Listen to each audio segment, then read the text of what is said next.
Whitening drips और injection चले हुए हैं, तो इसका क्या नुकसान है, फायदे हैं, और लगवानी चाहिए नहीं लगवानी चाहिए? वाइटनिंग इंजेक्शन जो है उसमें एक इंग्रेडिएंट डलता है जिसको कहते हैं ग्लूटाथायोन। इसका साइड इफेक्ट सबसे खतरनाक क्या है? डेथ हो जाती है, इनसे रिपोर्टेड है। इंजेक्शन से लगवाने से डेथ हो सकती है। जी जी जी, आप इसका गूगल पे सर्च करें, रिपोर्टेड है। ये थाईलैंड से और इंडोनेशिया और मलेशिया वगैरह में ज्यादा लगाए जाते हैं। आप इसको सर्च करें, इसको बैन किया था। अच्छा डॉक्टर साहब, कुछ हमारी बहनें हैं जिनकी शादियां करीब होती हैं, अब उनके चेहरे पे पिंपल्स भी होते हैं, स्याहियाँ भी होती हैं, मतलब इस तरह के निशानात भी होते हैं, तो ऐसी कोई रेमेडीज हैं या कोई इसका इलाज है मेडिसिन में, तो वो बताएं। अच्छा, ये हल्दी हो गया, दही हो गया, अंडा हो गया, इनको लेप करने की बजाय अगर वो खा लें तब ज्यादा इफेक्टिव होंगी वो चीजें। या जैसे ही आती हैं, सबके स्किन प्रॉब्लम होती है, सारी मॉइस्चराइजिंग वाली क्रीमें लगा के देख लेते हैं, उससे स्किन भी डल होती है, खुश्की भी खत्म नहीं होती। बॉडी के अंदर पानी की और मॉइस्चर की कमी हो जाती है, फंगस है उसकी ओवर ग्रोथ होगी और उसकी वजह से हमें डैंड्रफ होती है। केमिकल से पाक है और ये हमारी स्किन के लिए बेहतर है। ग्लिसरीन और अर्के गुलाब में हर पेशेंट को प्रिस्क्रिप्शन पे लिख के देता हूँ कि इससे अच्छा मॉइस्चराइजर। हिंदुओं में ज्यादातर जो होता है वो वेजिटेरियंस होते हैं, वो कहाँ से प्रोटीन को पूरा करेंगे? देखिए, उनके लोबिया गरीब का जो है वो गोश्त है। खारिश होने की वजह क्या है, किस किस वजह से होती है, और इसका इलाज क्या है, रेमेडी क्या है, इसका एक परमानेंट हल क्या है? खारिश जो है उसकी कई वजूहात हैं। स्केबीज कहा जाता है उसको, और दूसरा है फंगल इन्फेक्शंस के प्राइवेट पार्ट्स पे होगी, बगलों में होगी, ब्रेस्ट के नीचे, पेशाब वाली जगह पे, हिप्स पे होगी, फिंगर्स के दरमियान होगी। इसके अलावा अम्बलाइकस वाला जो एरिया होता है, नाफ वाला एरिया, वहां पे होगी। तीसरा उसका जो बड़ा पॉइंट होता है वो एक को नहीं होती, 10 लोगों को लगी होती है घर में। अस्सलाम वालेकुम पाकिस्तान, मैं हूं आपका मेजबान ज़ैन आसी और आप देख रहे हैं GNN स्टूडियोज पॉडकास्ट। जैसा कि आप सबको मालूम है कि सर्दियां हैं और सर्दियों में सबसे ज़्यादा जो इशू होता है वो स्किन के हवाले से होता है। तो आज हमारे पॉडकास्ट पे मौजूद हैं स्किन स्पेशलिस्ट जनाब डॉक्टर शहबाज अली साहब। डॉक्टर साहब, बहुत शुक्रिया, आपने अपना कीमती वक्त दिया। डॉक्टर साहब, स्किन के बड़े इशू हैं, सर्दियाँ जैसे ही आती हैं, ख़वातीन हों, मर्द हों, बच्चे हों, बूढ़े हों, सबके स्किन प्रॉब्लम होती है। सबसे जो पहला मसला है वो खुश्की का है। सारी मॉइस्चराइजिंग वाली क्रीमें लगा के देख लेते हैं, उससे स्किन भी डल होती है, खुश्की भी ख़त्म नहीं होती। क्या वजह है, इसका क्या इलाज है, क्या रेमेडी है, आपके पास इसका क्या तरीक़ाकार है? Thank you so much Jain भाई, मुझे बुलाने के लिए। सर्दियाँ जो होती हैं उसमें कई वजूहात हैं। खुश्की जो है हमारी स्किन पे भी होती है और सर के अंदर भी होती है। आपको याद होगा जब हम बचपन में होते थे, हेड एंड शोल्डर्स का एक वो आता होता था, जो उसका एडवर्टीजमेंट होता था, तो उसमें वो उसको बर्फ़ के साथ, कि बर्फ़ अभी आई नहीं और हमारे कंधों पे बर्फ़ पहले गिरना शुरू हो गई। तो वो एक प्रॉब्लम जो है वो हम लोग शुरू से सुनते आ रहे हैं। असल में उसकी जो वजूहात हैं, अगर हम उसकी तरफ तवज्जो दें तो हमारे काफ़ी सारे मसाइल हल हो जाएंगे। देखें, गर्मियों में हमारी जो स्किन है, अल्लाह ताला ने उसमें एक प्रोटेक्शन पैदा की हुई है। एक तो पसीने की सूरत में, दूसरा एक और चीज़ भी होती है जो कि ऑयल हमारी स्किन पैदा करती है। तो ये जो दो चीज़ें होती हैं ये एक्चुअली हमारी स्किन को गर्मी से भी बचाती हैं और मुख्तलिफ इन्फेक्शन से भी बचाती हैं। दूसरी बात ये, चूँकि हमारे पसीना ज़्यादा आ रहा होता है, इस वजह से हम लोग पानी बार बार पीते हैं। तो ये जो दो चीज़ें हैं ये हमारी सर्दियों में आके डिस्टर्ब हो जाती हैं। बिल्कुल। ना ही तो हमारे स्वेटिंग हो रही होती है और ना ही हमें जो है साथ में उसके ऑयल की प्रोडक्शन हो रही होती है हमारी स्किन से। हम पानी पीना कम कर देते हैं और फिर पानी भी पीना कम कर देते हैं। ऐसे ही है। तो ये जो दोनों मसाइल हैं, इसकी वजह से इंटरनली जो है वो हमारी बॉडी के अंदर पानी की और मॉइस्चर की कमी हो जाती है, जिसकी वजह से हमारी बॉडी भी खुश्क होना शुरू हो जाती है, स्किन रूखी होना शुरू हो जाती है, उसकी वजह से खारिश बढ़ जाती है और हमारी स्कैल्प पे जो है वहाँ पे भी खुश्की बहुत ज़्यादा होना शुरू हो जाती है। अल्लाह ताला ने जो हमारी स्कैल्प के ऊपर ऑयल प्रोड्यूस होता है या स्वेट प्रोड्यूस होता है, उसके अंदर कुछ ऐसी चीज़ें रखी हुई हैं जो कि उस फंगस को किल करती हैं, जो कि हमारी स्कैल्प पे ये डैंड्रफ पैदा करता है। बिल्कुल। जब वो नहीं होगा तो इसका मतलब है वो जो फंगस है उसकी ओवर ग्रोथ होगी और उसकी वजह से हमें डैंड्रफ होती है। तो इस वजह से ये इसकी मेन जो वजूहात हैं उसमें एक तो पानी का कम होना और दूसरा जो है मॉइस्चराइज़र हमारी स्किन में उसका इंटरनली पैदा ना होना, ये वजह है। बिल्कुल। तो इसका सबसे आसान हल जो है वो ये है कि हम इन दोनों चीज़ों को रिप्लेस करना शुरू कर दें। वो किस तरह होगा? देखें, सबसे पहले तो आपने कम से कम 4 से 6 गिलास जो पानी पी रहे हैं, ठीक है, कोशिश करें उसे 8 तक ले जाएं। ओके, जितना पानी का इंटेक ज़्यादा होगा उतना आपकी जो स्किन है उसमें ग्लो भी ज़्यादा आएगा, स्किन का टर्गर ज़्यादा होगा, तो स्किन जो है आपको खूबसूरत नज़र आएगी। बिल्कुल। ठीक है, आपने देखा होगा कई लोग जो हैं उनके झुर्रियाँ जल्दी पड़ जाती हैं और कई लोग जो हैं उनके झुर्रियाँ बहुत देर से पड़ते हैं। ऐसे ही ऐसे ही। एक्चुअली हमारे एक उस्ताद होते थे, वो कहते होते थे अगर लेडीज़ जो हैं सिर्फ पानी पीना ज़्यादा ये शुरू कर दें तो डॉक्टरों के क्लिनिक खाली हो जाए। खाली हो जाए, यानी कि और किसी चीज की जरूरत ही नहीं है। खाना अच्छा तो ज़रूरी है लेकिन उसके साथ डाइट पानी अच्छी के साथ। जी जी जी जी, लेकिन उसके साथ पानी से जो हमें एलर्जी है ना उसको हमें दूर करना पड़ेगा। पानी का इंटेक हमने ज़्यादा करना है। दूसरा मैंने कहा कि हमने मॉइस्चराइज़र जो है उसको भी रिप्लेस करना है, तो कोई हल्की फुल्की हमें ऑयलिंग जो है स्कैल्प में भी करनी पड़ेगी, टांगों पे, बाजुओं पे, वहाँ पे भी हमने कोई ना कोई मॉइस्चराइज़र लगाना पड़ेगा। तो वो किस तरह? मॉइस्चराइज़र तो बहुत सारे हैं। देखें, अगर हम एज अ डॉक्टर जो आप समझेंगे यार ये केमिकल से पाक है और ये हमारी स्किन के लिए बेहतर है। देखें, ग्लिसरीन बहुत अच्छा मॉइस्चराइज़र है। ग्लिसरीन, ग्लिसरीन और अर्के गुलाब में हर पेशेंट को प्रिस्क्रिप्शन पे लिख के देता हूँ कि इससे अच्छा मॉइस्चराइज़र कोई नहीं दोनों है। को मिक्स करके दोनों को मिक्स करके यार ये लगाएं। ये लगाएं, ये बहुत अच्छा है। देखें, एक तो जो है वो ग्लिसरीन एज ए मॉइस्चराइज़र काम करेगा बिल्कुल। और जो अर्के गुलाब है जिसको रोज़ वाटर कहते हैं उसकी खुशबू कितनी प्यारी है, बहुत अच्छी है। आपको ये भी नहीं होगा कि स्मेल आ रही है इसमें से। फिर अगर आप इसको थोड़ा सा ज़्यादा अच्छा करना चाहते हैं तो आप इसके अंदर दोनों 30 ml ले लें, उसके अंदर 1 से 2 चम्मच आप एलोवेरा जेल के डाल लें, एलोवेरा जेल के, तो वो बहुत अच्छा मॉइस्चराइज़र बन जाएगा। तो वो लगाएं जब जी, जी, मर्जी, जी, जिस जी, टाइम जब मर्जी, आप जब हो रहे हैं मर्जी। तब वो लगा ले। जी जी। ठीक है। और अगर आपकी स्किन एक्स्ट्रा ड्राई है तो आप कोकोनट ऑयल या जो है रोगने बादाम या इसके अलावा पेट्रोलियम जेली जिसको वैसलीन कहते हैं वो भी आप अप्लाई कर सकते हैं। उसका स्टे टाइम ज़्यादा होता है, जब वो आपकी स्किन पे स्टे करेगी तो क्या होगा, तो आपका इंटरनली जो है स्किन दोबारा बनेगी, उसकी वजह से स्किन फ्रेश होगी और आपकी स्किन का मॉइस्चर जो है वो कंप्लीट हो जाएगा। ठीक है, ये स्किन की सेहत के लिए मॉइस्चराइज़र जो है बाहर से अप्लाई करना बहुत ज़रूरी है और उसके साथ साथ आपने कोई अच्छा खाना भी है और अच्छा पीना भी है। यानी कि अच्छा खाना भी, अच्छी डाइट भी, खालिश जी। डाइट होनी चाहिए। जी, जी। कहने जो फास्ट फूड ज़्यादा इस्तेमाल करते हैं वो कम करते। देखें, ये तो अभी तो इनके ऊपर रिसर्चेज अवेलेबल हैं कि ये जो हम लोगों ने अपनी आसानी के लिए फ़ास्ट फूड शुरू किया था या हम लोगों ने बेकरी आइटम्स शुरू की थी, सारी बीमारियों की जड़ ही ये है। शुगर का सबसे बड़ा जो रीज़न है वो यही चीज़ें हैं। अल्लाह। हमारी जो पाकिस्तान में कह रहे हैं इस वक्त हमारा जो रेशो जा रही है कि हमारे यंग जो एडल्ट्स हैं, यंग हमारी पॉपुलेशन जो है उसमें शुगर बहुत ज़्यादा आ रही है। उसकी मेन वजह ये है कि हम लोगों ने फ़ास्ट फूड, बेकरी आइटम्स और कोल्ड ड्रिंक्स वगैरह को हम लोगों ने अपनी प्रेफरेंस बना लिया और जो घरेलू आइटम्स हैं, घरेलू हमारे खाने पीने हैं, उनसे हम लोग दूर जाना शुरू हो गए। अच्छा डॉक्टर साहब, सबसे ज़्यादा पूछा जाने वाला सवाल ही होता है कि ख़वातीन ज़्यादा देर तक या मर्द खूबसूरत दिखना चाहते हैं, जी। तो वो अपनी रूटीन लाइफ में ऐसा क्या करें कि उनकी जो वो चेहरे की रौनक है वो 60 साल के भी हों तब भी वैसे ही रहे जैसे वो 30 साल के हैं, 28 साल के हैं। बहुत आपने अच्छा क्वेश्चन किया। मेरे पास कई ऐसे पेशेंट आते हैं और उनसे मेरी कोशिश होती है कि मैं उनसे ये क्वेश्चन कर सकूं कि ये आपके चेहरे पे इतनी अच्छी रौनक कैसे है। तो आप इमेजिन नहीं करेंगे कि कई जो है ना देहात की वो लेडीज़ आती हैं, वो कहती हैं डॉक्टर साहब आज तक हमने मक्खन के अलावा चेहरे पे कुछ लगाया ही नहीं, अच्छा। या हम लोगों ने देसी घी के अलावा कुछ लगाया ही नहीं।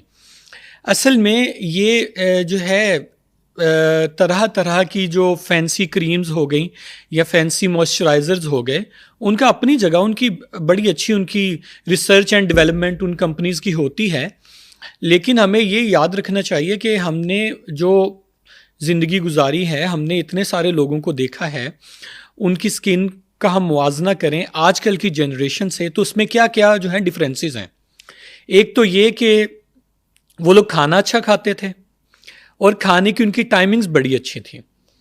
वो अगर कुछ खाना जो है उनका, उन्होंने प्रोटीन लिया है या उन्होंने कोई जो है वो शुगर्स लिए हैं तो उसके हिसाब से वो अपनी रूटीन भी एडजस्ट करते थे। फॉर एग्ज़ाम्पल सोने से 4 घंटे पहले या 5 घंटे पहले वो लोग अपना खाना खा लेते थे और इसके अलावा उनकी जो डाइट होती थी बड़ी बैलेंस्ड होती थी।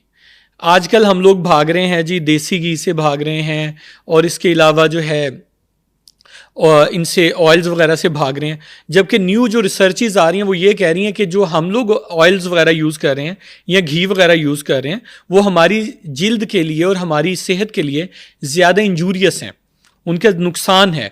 जबकि देसी घी का और जो ऑलिव ऑयल वगैरह इनके नुकसानात कम हैं बल्कि इनके फ़वाइद ज़्यादा हैं। तो एक तो हमें अपनी डाइट का ख्याल रखना पड़ेगा। आपकी डाइट जितनी अच्छी होगी, आप इंटरनली जितना अच्छा होंगे, आपकी गट जितनी अच्छी होगी, आपकी स्किन उतनी ग्लो करेगी। उतनी ग्लो करेगी, जी। वाह। आपके बाल भी उतने ही स्ट्रांग होंगे, आपके नेल्स भी उतने ही स्ट्रांग होंगे। अगर आपके खाने में मीट का जो है वो इस्तेमाल है तो आपके बाल जो हैं वो भी सेहतमंद होंगे, आप में खून की कमी नहीं होगी, आपकी बॉडी का जो मसल मैस है वो भी भरपूर होगा। तो कई लोग हैं, मतलब अब दूसरे मज़हब की बात करें, पाकिस्तान में तमाम मज़हब से ताल्लुक़ रखने वाले हिंदू भी हैं, तो हिंदुओं में ज़्यादातर जो होता है वो वेजिटेरियंस होते हैं। तो अब वो कहाँ से प्रोटीन को पूरा करेंगे? देखिए, उनकी प्रोटीन की जो ज़रूरियात होती हैं वो दालों से पूरी कर लेते हैं। कहते हैं कि ये जो लोबिया होता है, ये लोबिया गरीब का जो है वो गोश्त है। अच्छा। हाँ जी, आप लोबिये से ले सकते हैं, कोई भी दाल लें, वो प्रोटीन है। प्रोटीन आपकी जो है वो बॉडी रिक्वायरमेंट पूरी कर देती हैं। उससे आपके हाँ जी। चेहरे की रौनक बहार रहती जी है। जी जी जी, आप अंडे ले सकते हैं, अंडे रिच इन प्रोटीन हैं, वो ले सकते हैं। इसके अलावा कौन कौन सी डाइट्स हैं जिसको हम डेली रूटीन में शामिल करें और हम हमेशा जवान दिखें? देखें, वैसे तो आप बहुत अच्छा जानते हैं, आप इतने प्रोग्राम्स करते हैं, जितने भी डाइटिशियंस आते हैं, न्यूट्रिशनिस्ट आते हैं, वो बड़ी अच्छी ये बातें करते हैं कि एक तो जो है वो सैलड का इस्तेमाल बहुत ज़्यादा होना चाहिए, फिर उसके अलावा जो दूसरे हैं ड्राई फ्रूट्स, उनके इस्तेमाल ज़्यादा होना चाहिए। ये जो चीज़ें हैं एक्चुअली इनके अंदर कुछ कंपाउंड्स होते हैं जिनको एंटीऑक्सीडेंट्स कहते हैं। जो एंटीऑक्सीडेंट्स हैं वो आपकी बॉडी की तोड़ फोड़ के दौरान जो है आपकी बॉडी को प्रोटेक्ट करते हैं। बिल्कुल। बॉडी में सिर्फ स्किन ही नहीं आती, बॉडी में हर किस्म का आपका जो है ऑर्गन आता है, तो वो आपके सारी बॉडी के लिए ज़रूरी हैं एंटीऑक्सीडेंट्स जो हैं। अगर आपका वो सिस्टम जो है एंटीऑक्सीडेंट्स वाला, अगर वो आपका बहुत अच्छा है, आपका फूड जो है रिच इन एंटीऑक्सीडेंट्स है, जैसे ग्रीन टी है वो भी बड़ा अच्छा एंटीऑक्सीडेंट है। फिर इसके अलावा मैंने जैसे सैलड की बात की, ग्रीन लीफी वेजिटेबल जो होती हैं, फिर इसके अलावा जो है जैसे मैंने ड्राई फ्रूट्स की, नट्स वगैरह की बात की, अगर ये चीज़ें हमारी खुराक का हिस्सा होंगी तो हम लोग इंशाअल्लाह जो है वो बाहर से भी मजबूत दिखेंगे, अंदर से भी मजबूत होंगे। अंदर से भी मजबूत दिखेंगे। अच्छा, दूसरा जो सबसे बड़ा मसला है वो ये है कि बच्चों में खारिश का होना। कई दफ़ा होता है कि जब बच्चे पैदा होते हैं उनको ब्लड लग जाता है बड़ी उम्र का, उससे भी ये इशू सुना है कि खारिश होती है। दूसरा, खारिश होने की वजह क्या है, किस किस वजह से होती है और इसका इलाज क्या है, रेमेडी क्या है, और इसके लिए मेडिसिन।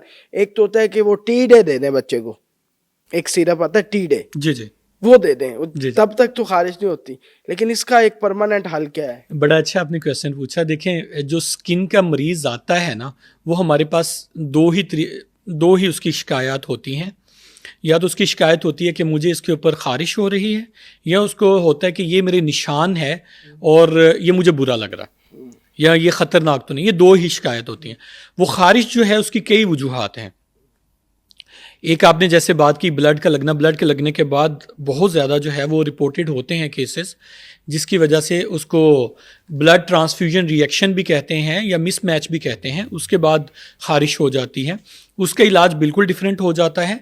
लेकिन जो सबसे कॉमन है बच्चों में और बड़ों में, वो दो तरह के हमारे पास जो हैं वो आते हैं खारिश की वजह से पेशेंट्स। उसमें एक तो जो है वो स्केबीज़ कहा जाता है उसको, और दूसरा है फंगल इन्फेक्शंस। ये गरीबों की बीमारी भी समझी जाती हैं दोनों, और अमीरों की भी हैं, लेकिन अमीरों में बहुत कम होती हैं, ज़्यादातर ये गरीबों में होती हैं। जो स्केबीज़ है उसकी मैं आपको मोटी मोटी सी जो है वो अलामत बता देता हूँ, जिनके आपको पता चल जाएगा कि वो स्केबीज़ है। सबसे पहले तो ये कि वो रात के टाइम आपको सोने नहीं देगी। उसका जो जर्म है वो मगरिब के बाद निकलता है बॉडी से, स्किन के ऊपर आता है। जैसे ही वो स्किन के ऊपर आता है तो उस वक्त वो चलना शुरू करता है, तो आपकी बॉडी में खारिश होना शुरू हो जाती है। ठीक हो गया, नाइट इच हो गया एक तो। दूसरा ये कि वो आपके प्राइवेट पार्ट्स पे होगी। बगलों में होगी, ब्रेस्ट के नीचे, पेशाब वाली जगह पे, हिप्स पे होगी, फिंगर्स के दरमियान होगी। इसके अलावा अम्बलाइकस वाला जो एरिया होता है, नाफ वाला एरिया, वहाँ पे होगी। तीसरा उसका जो बड़ा पॉइंट होता है वो एक को नहीं होती, 10 लोगों को लगी होती है घर में। और जब आप देखेंगे उनके पास, आप जब खड़े होंगे तो आपसे बातें कर रहा होगा पेशेंट, लेकिन वो अपने प्राइवेट पार्ट्स पे खारिश कर रहा होगा, या अपनी बगलों पे खारिश कर रहा होगा, या यहाँ पे खारिश कर रहा होगा। बिल्कुल बिल्कुल। अच्छा, और ऐसे कई तो ये बहुत उससे हमें भी फैलने का खदशा होता जी है। जी बिल्कुल बिल्कुल। आप अगर उससे ज्यादा गले से मिलेंगे या उससे ज्यादा हाथ मिलाएंगे तो वो खारिश लकीली और अनलकीली आपको लग जाएगी। अगर तो वो आपका दोस्त है तो वो आपको आपसे दूर रहेगा, अगर आपका दुश्मन है तो वो आपको गले मिलेगा। मैं बल्कि अपने दोस्तों से गुजारिश करूंगा कि मेहरबानी करें, आप समझ ही गए हैं कि मैं किन की बात कर रहा हूँ, मेहरबानी करें आज के बाद मैं गले नहीं लगाऊंगा। अच्छा जी, तो वो एक स्केबीज है। स्केबीज का इलाज बहुत आसान है। आसान इलाज बता दो। आसान है, बहुत आसान है। उसका इलाज जो है, एक तो जैसे आपने बताया टी-डे या कोई रिजिक्स हो गया या इंस्टाजीन हो गया, बेडाल हो गया, कोई भी एक गोली ले लें एलर्जी की डेली। कोई आपको 10 से 15 दिन यूज करनी पड़ेगी, उसके बाद ठीक हो जाएगा? नहीं, वो असल में एलर्जी को रोकने के लिए, जरासीम को मारने के लिए एक ट्रीटमेंट होती है, उसको कहते हैं परमेथ्रिन। परमेथ्रिन? जी जी, परमेथ्रिन के लोशन मिल जाते हैं। कोई नाम? स्कैब एक बहुत आम जो है वो मिल जाता है, स्कैब के नाम से, जी जी, या स्कैब फ्री के नाम से मिल जाता है। वो आपने अप्लाई करना है गर्दन से नीचे नीचे सारे जिस्म पे। उसको अच्छी तरह से मालिश करना है, उंगलियों के दरमियान, बगलों में, ब्रेस्ट के नीचे, टांगों के दरमियान। पिंक कलर का तो नहीं होता? पिंक कलर का वो और होता है। अच्छा। हाँ जी, ये ब्लू कलर का होता है और ये ग्रीन कलर का भी आता है। अच्छा। स्कैब या स्कैब फ्री, ठीक है। ये आपने लगा लिया सारे जिस्म पे, सिर्फ चेहरे पे नहीं लगाना। और ये बीमारी में आमतौर पे चेहरे पे खारिश नहीं होती, गर्दन से नीचे नीचे होती है। जो साल से छोटे बच्चे होते हैं उनमें चेहरे पे आती है, बाकियों में नहीं आती। अच्छा, वो नीचे नीचे लगा लिया? हाँ जी, सारे जिस्म पे लगा लिया, लगा के अच्छी तरह से मालिश कर लिया। फिर आपने 12 घंटे के बाद नहाना है। 12 घंटे रात को लगा के सो जाए, सुबह उठ के नहा ले जी। और वो कपड़े आपने उठा के गर्म पानी के अंदर बॉईल कर देने हैं। अच्छा, ठीक हो गया? कपड़े जो उतारे? हाँ जी, वो आप 1 से 2 दिन लगाएंगे, फिर आप 5 दिन का वक्फा देंगे, फिर दोबारा 1 से 2 दिन लगाएंगे। बड़ा खूबसूरत इलाज बता दिया है। और ये इलाज जो है अगर आप कर लें, कितने दिन ये करना है? यानी कि 5 दिन के वक्फे बाद जब फिर दोबारा ये आप 2 कोर्स कर लें, 2 दिन के, आप इससे 110% जो है छुटकारा पा सकते हैं। कमाल, खूबसूरत डॉक्टर साहब। और ये अगर आपके प्रोग्राम के तवज्जुद से सारे लोगों तक पहुंच जाए तो पता नहीं कितने कितनों का भला हो जाएगा। मैं कहता हूं कि ये आपने बड़ा अच्छा किया है। खारिश ही नहीं जा रही होती, ऑयल और साबुन के साथ मिला के माएँ नहला रही होती बच्चों को, खुद भी, लेकिन नहीं कुछ फर्क पड़ रहा। कोई डेटोल लगा रहा होता है, कोई जो है इसके ऊपर स्प्रिट लगा रहा होता है, कोई पायोडीन लगा रहा होता है। और इसका हालांकि ऑयल के साथ भी एक रेमेडी जी है, वो भी चल रही है, लेकिन ये हालांकि वो इसको खराब करते हैं। अच्छा, ये सारी चीजें इसको खराब करती हैं।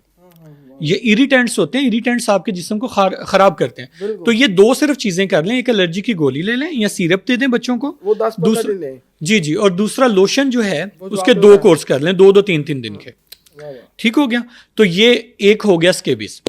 दूसरा जो बहुत बड़ा हमारी कौम का मसला है वो है फंगल इन्फेक्शन, जो उंगलियों के दरमियान होती है। जी बिल्कुल, उंगलियों के दरमियान आज के पेशेंट्स को भी बहुत होती है। शुगर के पेशेंट्स की वो जान नहीं छोड़ती, वो उनका भी बताना है। अच्छा, वो उंगलियों के दरमियान, पाँव की उंगलियों के दरमियान तो कट्स की सूरत में आती है। पाँव पे उसे एथलीट्स फिट भी कहते हैं। हर बेचारे प्लेयर का वो मसला होता है क्योंकि उन्हें बंद जूते पहनने होते हैं।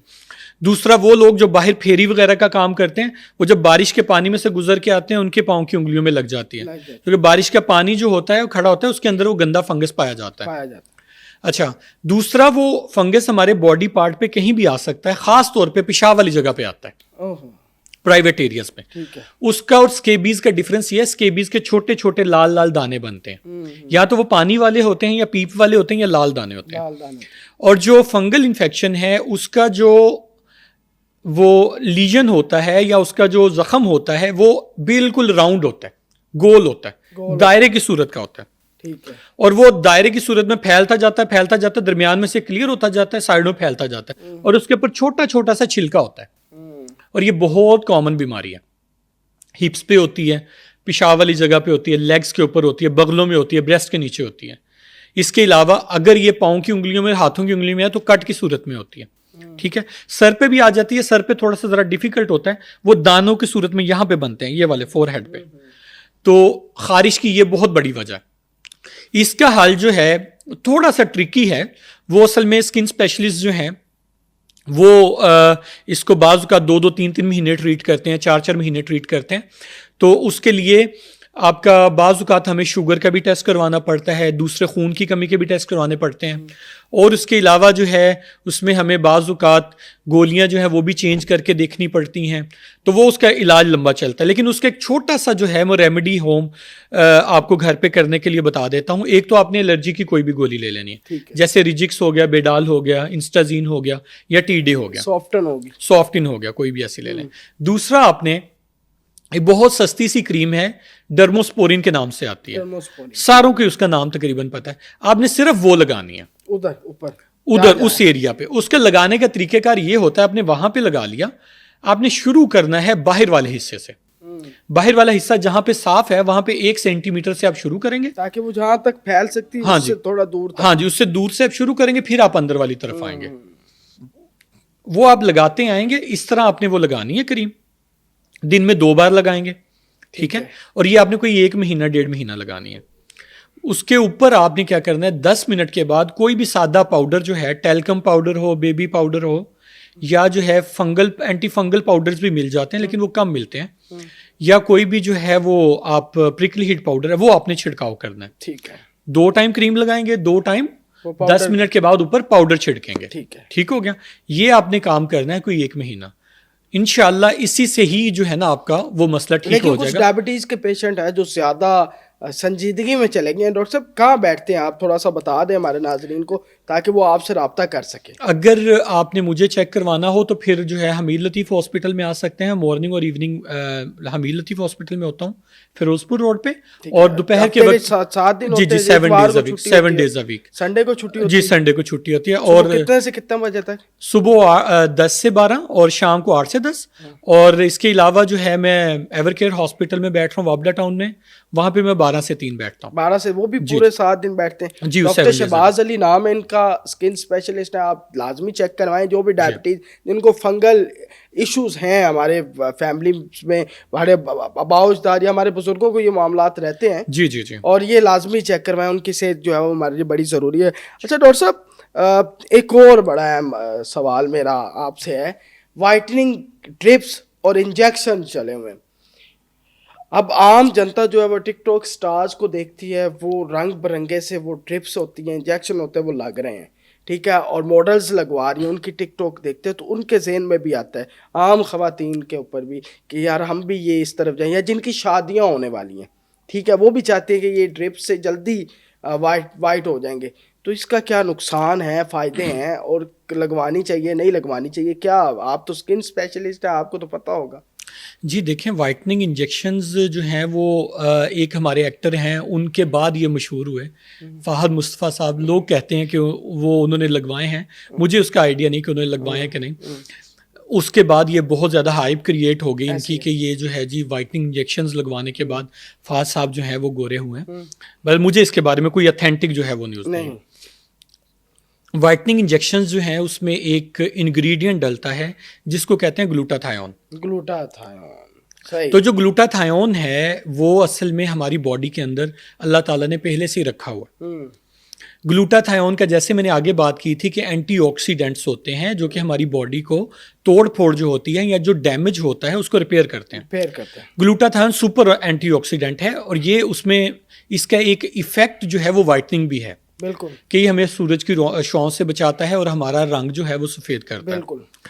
तो लोगों ने इसकी बहुत ज़्यादा हायर डोजेज जो है वो इंजेक्ट करना शुरू की और देखा कि कुछ लोगों में इसका इफेक्ट आना शुरू हो गया, फ़ायदा भी हुआ। जी जी। अच्छा, मेरे कई पेशेंट्स जो हैं वो ये मंथली डोजेज लगवाते हैं या जो है वो 2-2 महीने के बाद आके लगवाते हैं। आपके पेशेंट भी हैं? लेकिन हर बंदा नहीं ये लगवा सकता। नहीं, हर बंदा नहीं लगवा सकता। अच्छा, वो जो पेशेंट्स हैं वो जो है वो आके लगवाते हैं तो वो कहते हैं जी हमें बहुत अच्छा इसका इफेक्ट रहता है, लेकिन उसके साथ साथ इसकी मॉनिटरिंग बड़ी ज़रूरी है, क्योंकि आप एक चीज़ को, मेडिसिन है वो, उसके साथ 10-15 चीज़ें और हैं जिनको एक्सीपिएंट्स कहते हैं, जो कि उसकी मेडिसिन को आपके ब्लड के अंदर जाने के लिए मदद देती हैं। तो वो जो हैं वो भी अंदर जानी है आपकी बॉडी के अंदर, इनके कुछ ना कुछ नुकसानात होते हैं।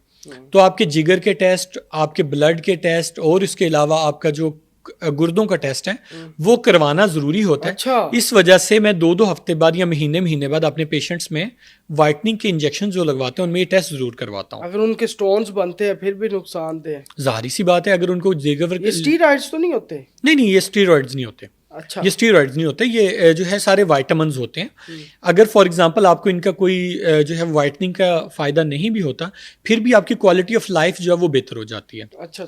हाँ जी, यानी कि आपकी लेकिन मसल एक्स वो वगैरह किसी ठीक हो जाए। स्पेशलिस्ट डॉक्टर के बगैर ना लगवाएं। लोग तो जी जाके जो है सैलून वाले के पास लेट जाते हैं वो लगा 1000-2000 रुपये बचाने के लिए, और उसको जो है ना आपकी कोई है ना आपके ब्लड के बारे में उसको ये नहीं पता सीबीसी क्या होता है, उसको एलएफटीज का नहीं पता, आरएफटीज का नहीं पता, उसको कुछ भी नहीं पता।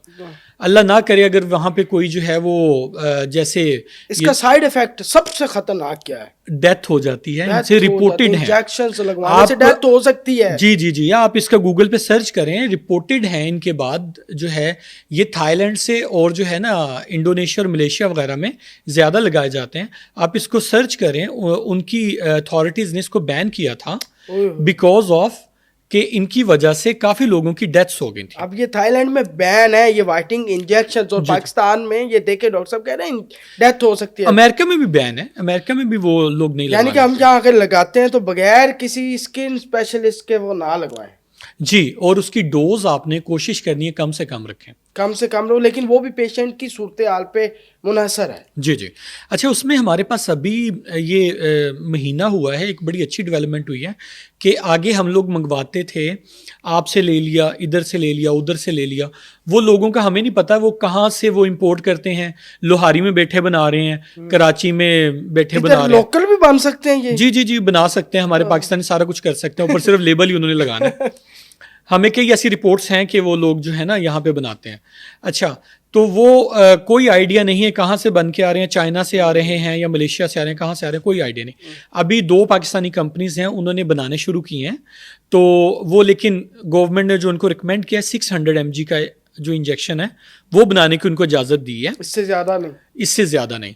तो वो जो है अभी ट्राई करने चाहिए, क्योंकि वो बहुत अच्छी कंपनीज हैं, उनकी जो है वो रिसर्च एंड डेवलपमेंट होती है और वो बड़ी रिनाउंड कंपनीज हैं, वो उन्होंने अभी लगाना अगर शुरू आपसे किया। कोई आना चाहिए लगवा सकता है डॉक्टर जी आपके पास। आप भी कोई हमीर लतीफ़ में लगा रहे हैं? जी, हमने जब से ये जो है मार्केट कितनी में फीस है वैसे डॉक्टर साहब, अगर कोई आता ही है आपके पास, कोई अगर हमारे रेफरेंस से आता है, हमारी वीडियो देख के आता है, उसको कोई डिस्काउंट देंगे आप? आपके जितने पेशेंट्स जो हैं आपके रेफरेंस से आएंगे उनको 10% डिस्काउंट कर देंगे। ठीक है। वैसे बाकी लाजमी जाएं, और ये तो आजकल फैशन बना हुआ है जी। अच्छा डॉक्टर साहब, पार्लर्स की बात करें, जी वहाँ ऐसी क्रीमें फार्मूलों के साथ बना के दी जाती है ख़वातीन को कि ये आपने रात को लैप करके या इसकी जो है वो मसाज करके या फिर आपने हल्का सा लेप करके सो जाना है और आपको जो है सुबह तक रिजल्ट पता चल जाएगा जी। उन क्रीमों के क्या नुकसान आते हैं जी, बताएं मुझे। उसमें डर्मोवेट, बेटनोवेट,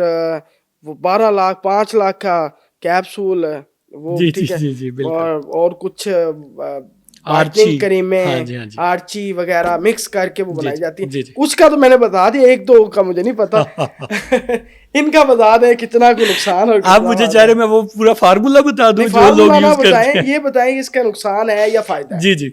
अच्छा, ये जो है ना मेरे पास एक पेशेंट आते होते हैं मेरे, वो आते हैं लोहारी से, वो मुझे कहते हैं डॉक्टर साहब मुझे बताएं 2 दिन रिजल्ट वाली चाहिए, 3 दिन वाली चाहिए, हफ्ते वाली चाहिए। अच्छा। मैंने कहा यार उसमें डालते क्या हो? वो कहते हैं सर कुछ भी नहीं, हम लोग ये स्टीरॉयड डालते हैं, ये जो आपने बेटनोवेट, डर्मोवेट, क्लोबीवेट, या कहते हैं एक चीज़ होती है मरकरी, वो डालते हैं।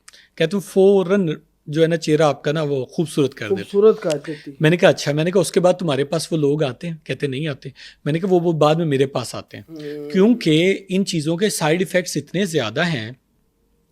जैसे आपने बात की बेटनोवेट, डर्मोवेट, क्लोबीवेट, इनको हम कहते हैं स्टीरॉयड, एक ही ग्रुप है, डिफरेंट नेम्स हैं। लोग जो हैं पता नहीं समझते हैं कि इनको हम मिलाएंगे तो हमारा क्या सुपर जो है कोई फार्मूला वो बन जाएगा। ये स्टीरॉयड है। स्टीरॉयड क्या करता है, वो आपकी स्किन पे, जहाँ पे स्किन का कैंसर पड़ा हो, मोटा, या जो है चंबल हो, या चंबल की तरह की एक बीमारी होती है सोराइसिस, वो पड़ी हो, उसमें स्किन इतनी मोटी हो जाती है। स्टीरॉयड क्या करता है, उसको डेड करता है, उस स्किन को उखाड़ देता है, वो पतली हो जाती है। अगर आप नॉर्मल स्किन पे लगाते हैं तो क्या होगा, वहाँ पे आपकी जो खून की नालियाँ हैं वो श्रिंक होती हैं। जब वो श्रिंक होती हैं तो लोगों को लगता है कि हम पता नहीं कितने चिट्टे हो गए। खून नहीं आएगा तो वो रंग चिट्टा सा होगा, पीला पीले हाँ की तरफ पीला सा आएगा, वो कहेंगे हम चिट्टे हो गए। अच्छा, फिर 3 से 4 दिन के बाद उनके साइड इफेक्ट्स आना शुरू हो जाएंगे। जब आपकी स्किन को खून नहीं मिल रहा तो डेड होना शुरू हो जाएगी। जब वो डेड होगी तो उसमें आपको छोटी छोटी सी थ्रेड्स की तरह की, धागों की तरह की लाल लाल नालियां नजर आएंगी, जिनको टेलिंजेक्टेसियाज कहते हैं, थ्रेड वेन्स कहते हैं। वो असल में नजर आना शुरू होते हैं, स्किन पतली होना शुरू हो जाती है। इधर से। जी जी जी, ऐसे रेड हुई होती है कि आप चूल्हे के पास जाने के लायक नहीं रहते, धूप में जाने के लायक नहीं रहते। उसका ये होता है कि एक तो स्किन पतली हो गई, दूसरा खून की नालियां नजर आना शुरू हो गई, तीसरा उसकी वजह से ये होता है कि आपको एक्नी निकलना शुरू हो जाती है। और ये जो पेशेंट होता है, लकीली और अनलकीली, इसका हमारे पास फिलहाल कोई ऐसा इलाज नहीं है कि हम इन चीज़ों को ठीक कर सकें। इसका एक ही इलाज है कि ये लगाना बंद कर दें। हाँ जी बिल्कुल, आप लगाना। स्किन का कोई भी इशू है, आप डॉक्टर्स के पास जाएं, ना कि इन पॉलर वाली के पास जाएं।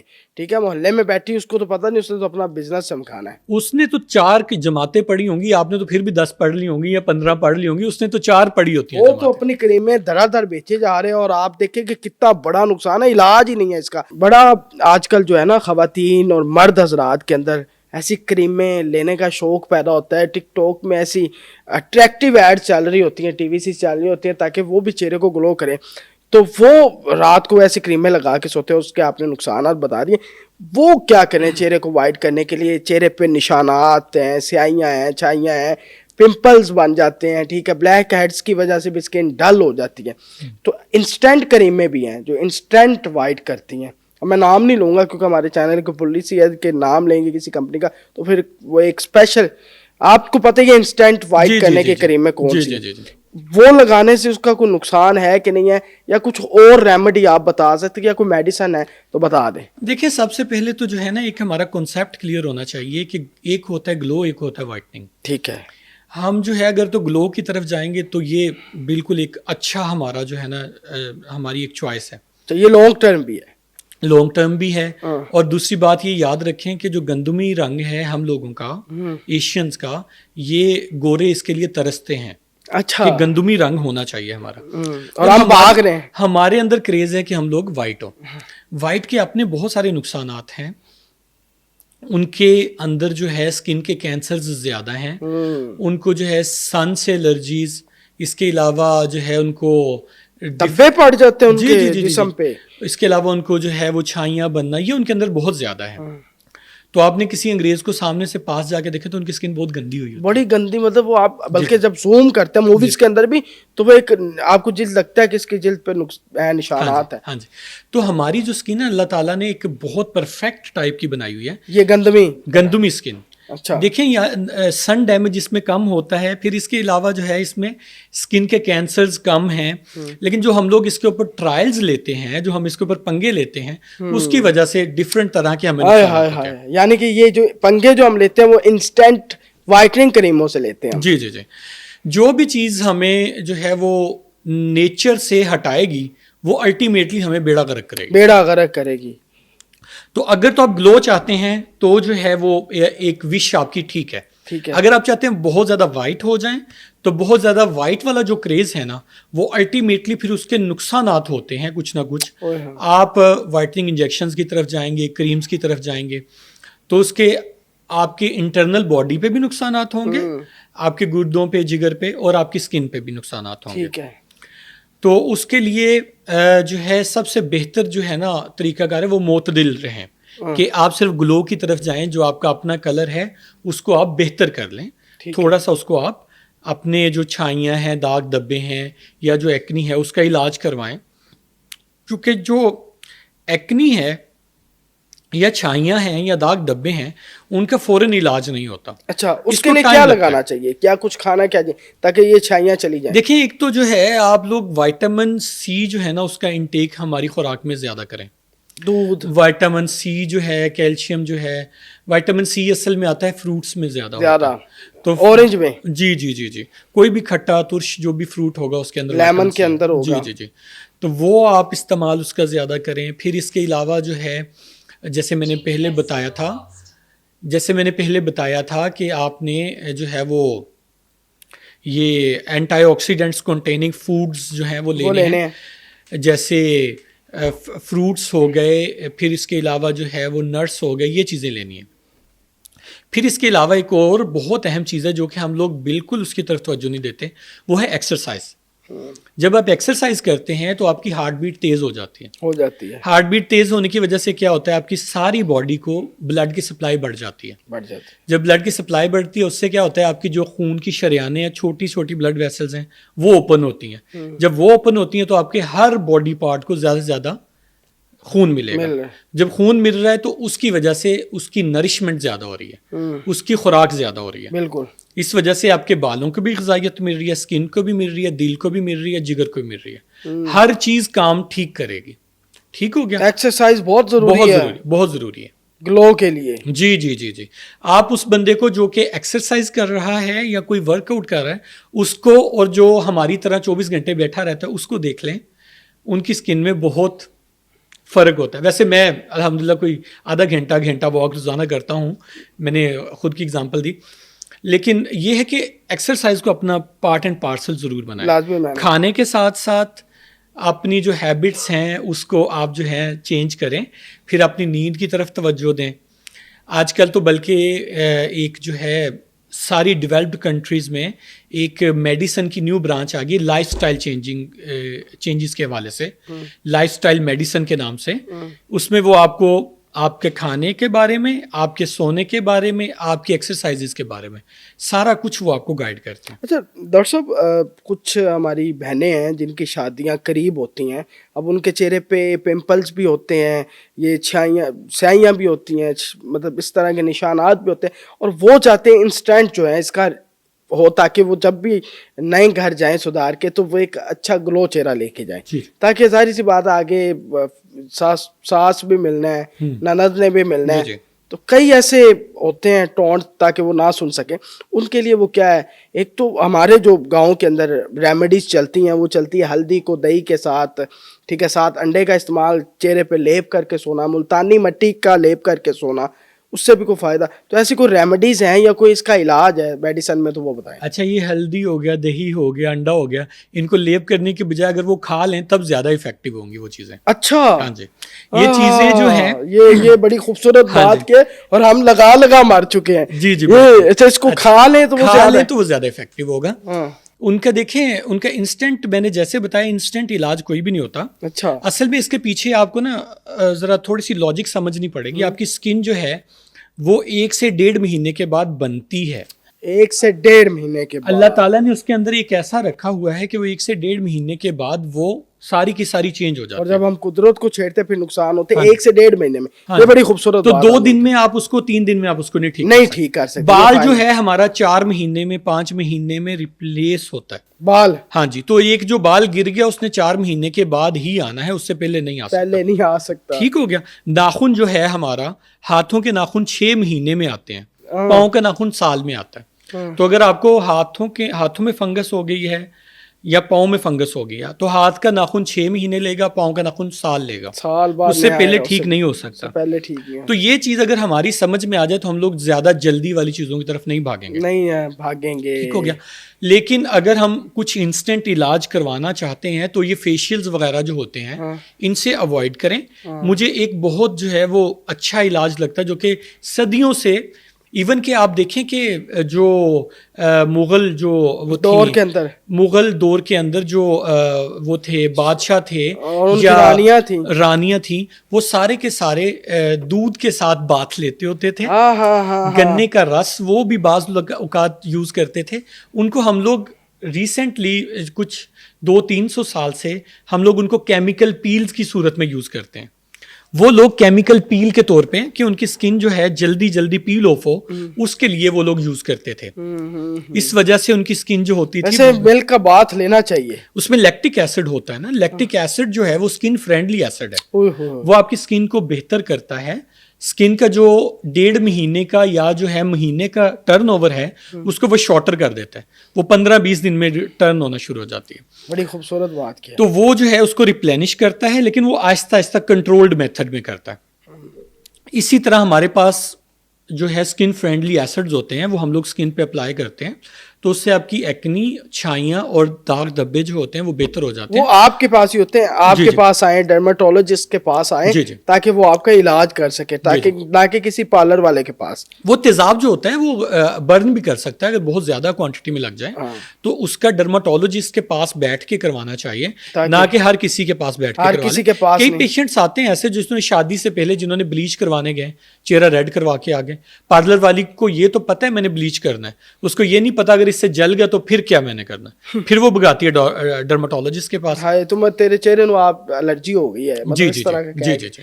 हाँ, तो वाह। इसलिए कोई ऐसी जो है रेमेडीज जो आपको कोई अनपढ़ या जो है कोई नीम हकीम ऐसी लोग जो बताएं, उनकी बजाय अब बेहतर होगा कि किसी क्वालिफाइड बंदे के पास जाएं, वो जो है उसने स्टडी किया हुआ है, फिर उसके अलावा उसका एक्सपीरियंस है, वो उस चीज़ों को बेहतर डील कर सकता है। वाह वाह वाह, बड़ी खूबसूरत आपसे गुफ्तगू हुई है। और हमारे साथ डर्माटोलॉजिस्ट बैठे हुए हैं, काफ़ी लंबी गुफ्तगू की है, लेकिन एक सेशन मैंने इनके साथ और भी रखना है, बल्कि कोशिश करेंगे इनके साथ मजीद सेशन रखें, वो हेयर ट्रांसप्लांट के ऊपर रखना जी है। जी इंशाल्लाह। ठीक है, और इंशाल्लाह उस पर हम पूरी बात करेंगे किस तरह हेयर ट्रांसप्लांट होना चाहिए, और किस किस तरह ये बालों को जिनके गिर रहे हैं अगर वो ट्रांसप्लांट के बगैर भी रुक सकते हैं तो क्या रेमेडीज हो सकती हैं। तो अगला सेशन जो होगा वो हमारा हेयर ट्रांसप्लांट के ऊपर होगा, जो कि हर नौजवान का मसला है, और हम इस मसले को इंशाल्लाह डर्माटोलॉजिस्ट के साथ जो है वो लाजमी शेयर करेंगे, वो हमारे साथ शेयर करेंगे, हम आपके साथ शेयर करेंगे थ्रू हमारे चैनल। तो इंशाल्लाह हमारे साथ जुड़े रहना। आपने सवालात हैं अगर आपके, तो आपने कमेंट सेक्शन में लाजमी बताना है, क्योंकि डॉक्टर साहब हमारे साथ मौजूद रहेंगे, डॉक्टर शहबाज साहब, और ये वैसे एवर केयर हॉस्पिटल और हमील लतीफ़ में बैठते हैं, और इन्होंने डिस्काउंट भी कहा कि अगर हमारी वीडियो दिखाकर कोई पहुंचता तो उनको डिस्काउंट भी मिलेगा। लेकिन अगर आपको कोई सवाल है, आप कुछ पूछना चाहते हैं, आप कमेंट सेक्शन में जाके बताएं, हम अगले पॉडकास्ट के अंदर उसका जवाब देंगे, उसकी रेमेडी बताएंगे, और आपकी कोशिश करेंगे कि आपके तमाम सवालात जो हैं वो पॉडकास्ट में आप तक हम उनके जवाब दे सकें। तो इस पॉडकास्ट को आपने ज़्यादा से ज़्यादा शेयर करना है। अपने मेज़बान ज़ैन आसिफ को इजाज़त दें। अल्लाह हाफ़िज़।